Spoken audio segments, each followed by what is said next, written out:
to put it out there, Ox. I just want to let you know that Chamberlain on Christmas went 59 and 36. That's almost 60 and 40. I just want to put that out there. Yeah, 1961. I just want to put that out there, Drench. Yeah, that's crazy. I just want to put that out there. 1961 is crazy. 1961, 135 possessions in a game. Here we go. 48 Here we go. Look, that's the difference. No, there is no. Here you go. Chill. I heard you say that shit last night, and I want to tell you that's the difference. No, it's not. No, any of those possessions. No, time out. Because the issue is that when we do this, what Shield likes to do, like when I bring up, for instance, like Wilt or whatever, he'll bring up that 61 season. But the problem is that is the most inflated season in NBA history across the board. That's because I was playing every. Inflated in what way? Inflated in what way? Here's what his problem is. Here's what his problem is. I got to finish the context. If you play 135 possessions, you play 48 minutes a game. There's never, ever existed an era like that. That's never happened. So okay, but what kind of possessions did they play? You don't know because you didn't see it. So how would you say that if you didn't see it? What kind of possessions did they play? You don't know because you didn't see it. So how would you sit up here? You can watch games from the 1960s. What are you talking about? I think so. So what kind of possessions did they play then? They ran up and down the floor most of the game. What are you talking about? So what do you mean 135 possessions? Do you understand what that means, Jordan? Okay, yes, I understand what that means. What type of actions did they run? What type of offense did they run? What did they do for you to make a statement and say this is the most inflated era ever? They ran all of these possessions. What type of possessions? Because they ran 135 possessions a game. You know, it's like 104 now. What are you talking about? So that's basic. No, Jordan. If you can't run, you can't basic math. You need to run more. I don't care about the math. I think you're missing. You're missing. No, I get what you're saying. So okay, what is Jordan talking about? Are you confused? No, I'm not confused. 135 possessions to 104 possessions. Right. And Swiper. I don't care about that. I'm just talking about your point about you trying to discredit the way they play basketball back then. It's but not discredit. I'm applying the context. People saying that now is the PRA era. That was the whole era that Wilt played in that early 1960s with Elgin Baylor, with Bill Russell and the rest of them. That is the most. This is not a discredit. This is true. The most inflated era ever. Because of the pace and amount of minutes they played and the amount of teams they had. That's all I said. Not a bad. But you didn't see them play. Now with that, now to your point, Swiper. Now Swiper, to your point. Now wouldn't that say a lot? To your point, because you're talking about it being inflated. Wouldn't that say a lot about me being able to play? Can Jokic physically play 48 minutes every night? Can you do that? It's completely different now. There's no way for players to play 48 minutes a game. 82 Actually, games. It is because the amenities are different. No, the facilities are different. The training is different. Where we have to 100% be able to. It's literally impossible for players to play 48 minutes a game, 82 games a year. Why? It's impossible. And the reason why is because they play less possessions. But the NBA is completely different than it was in 1961. Shit, what are you talking about? Why is it impossible, Swiper? Why is it impossible? Why is it impossible? Just answer the question. Why is it impossible? Well, for one, we've already done this, by the way, I think 6 times in the last year. Let's do it right now, Swiper. Why is it impossible? Because playing that amount of minutes in this era with this amount of athletes and skill is literally impossible, given the toll it would take on your body. Because the toll it will take on the human body. And for you couldn't play 82 games a year effectively playing defense and playing offense. I'm saying, I'm not trying to make excuses. Jordan didn't even do that when he played 82 games a year. He didn't play 48 minutes a game. And even in that era, that was different than what it is now. So yes, it would be impossible for players to do that and also be good every minute. Because that's just not how it works. Okay, because there's more teams, right? Because there's more teams and the skill level has gone up, right? So because there's more teams and the skill level has gone up, it is now physically impossible for me to go out and play every minute of every game. Even Giannis could not play 48 minutes a game. No, it's impossible. Because physically I'm not able to do it. Even though Chamberlain, who was physically able to do it in a faster pace. Now, Swiper, the issue that I have with you, is you just told Jordan that they played 30 more possessions a game. 60. They only use numbers when it matters for them. No, they played 30 more possessions. No, because you have to use your and they other played side 81 of your brain, games, Jordan. by the way. No, because what happens is if you're running in 1961 up and down the floor, that's not running up and down the floor in 2025. The movement of the game is completely different. This is they don't run the same, Jordan. Their bodies physically don't run the same. This is like their knees don't lift the same anymore. Because of evolution, Jordan. It's the way that their knees run and their feet. They don't touch the ground the same way they used to. You can't. Them niggas ran up and down the court. faster. This what I want y'all to do. I want y'all maybe to niggas need to wear chucks again. I want y'all to beware of false prophets. I want y'all to beware of false prophets because as soon as niggas get to talking about per possession, per 100, per 36, per 75, you know it's some bullshit. It's per game. What's going on per basketball game? Facts.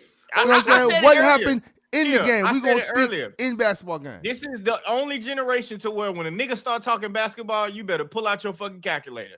Because that's the only way you keep up in this shit. This is a diminished conversation by a lot. You're right. Let's get back to talking. Hey, fellas, it's basic.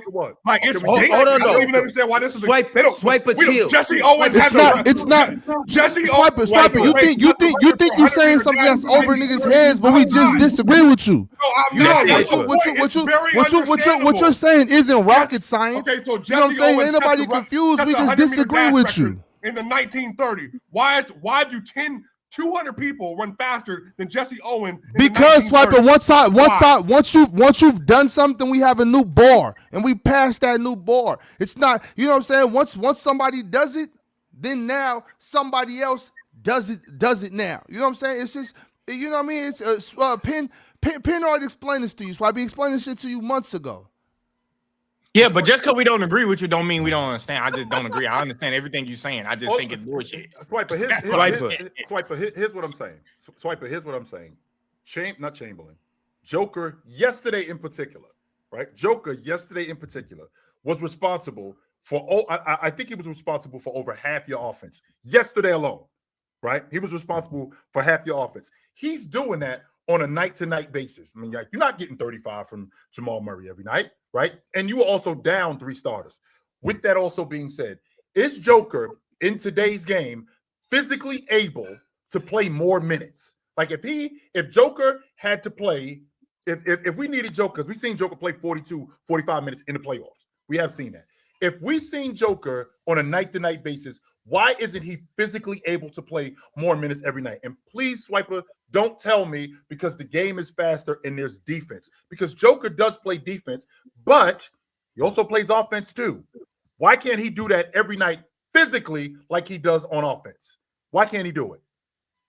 It's no way to keep up the energy to do it for any player. Shaq, Kobe, any of them. It's impossible. Like if you watched the game yesterday, the amount of space, for instance, this is why Rudy had such a hard time with Joker now. By the way, Rudy used to be really good guarding Joker, but what Joker mastered is being able to play off ball at a crazy level. He never stops moving. And so what happens is if you now try to catch him without getting your momentum behind you, this is where Jordan talked about some of the foul stuff. He's able to generate so many fouls because literally he's getting you off kilter when he's either dribbling by you, which he did to Julius Randle 4 times yesterday, or when he's just moving off the ball to get down or up the court. And so at that point, he's literally using your momentum against you. Naj Reid, for instance, when you try to run he tried to run down on a little pin down or basically like a back screen, he hooked Naj's arm because now I'm on the move constantly. So you got to be aware where your arms are, where your feet are. That first foul that Julius Randle got, when Julius bumped him, then he fell and made the and one. It's just movement stuff.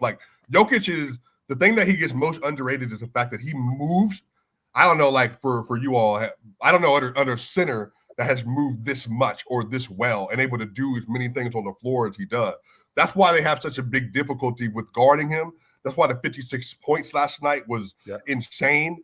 I mean, the rebounds. By the way, we don't see the 5-4 pick and roll.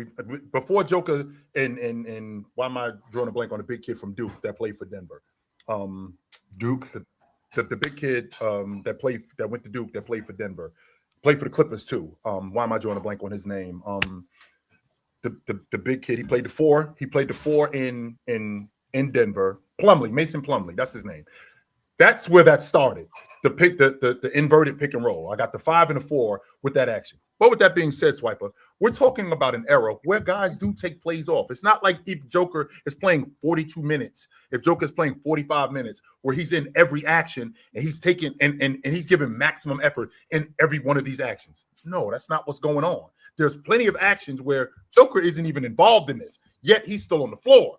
There's plenty of actions where Joker is getting defensive rebounds. He had nothing to do with that shot that just went up. Nothing to do with it whatsoever. He had nothing to do with getting bumped because he was wide open rebounding because it was a long three and everybody was already gone. The point that I'm making with that is when you have this amount of space, right? When you have this amount of space, when you have this amount of talent, to your point, and we have the athletes that we have today, why am I ridiculous in thinking that I should expect more from these guys? Because that's what you dudes tell me.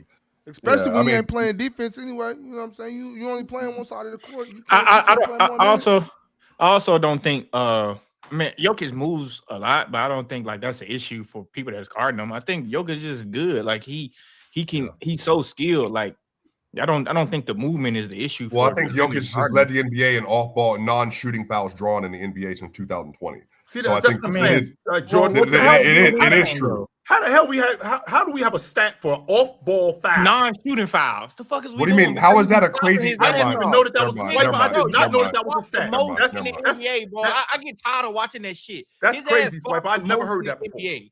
Wow. Never heard what, Chill? Everybody else? Off-ball non-shooting fouls. That is a stat. No, not just non-shooting fouls. It's just a category. It's a basic category. How many shooting fouls do you draw? How many non-shooting fouls do you draw? You said off-ball non-shooting fouls. Yeah, I meant just like ball, you ain't shooting. Yeah, I just meant Yeah, that's what I'm saying. That's what I'm saying. I just do a slash like non-shooting fouls in general. Jokic basically leads the league since like 2020. That's it. So him getting fouled. Wait. You're saying him getting fouled off ball? Yeah. Him getting fouled without not shooting the ball. Yeah. Right. So you trying to correlate to him moving a lot? Like that's the reason why? No, I know he's become maybe the best off ball big we've seen just because of just for instance, Jordan, in the great videos you do. That's another thing we gotta pay attention to, like the best off ball big. By the way, coaches talk about this. I mean, we did see that with Shaq. No. Coaches talk about this in press conferences. That it's like the move. They say this verbally. If you ever listen to them, guarding Jokic is never about the first action or when he's on the post. It's the amount of things he's doing off the ball that makes it difficult for it to cover him.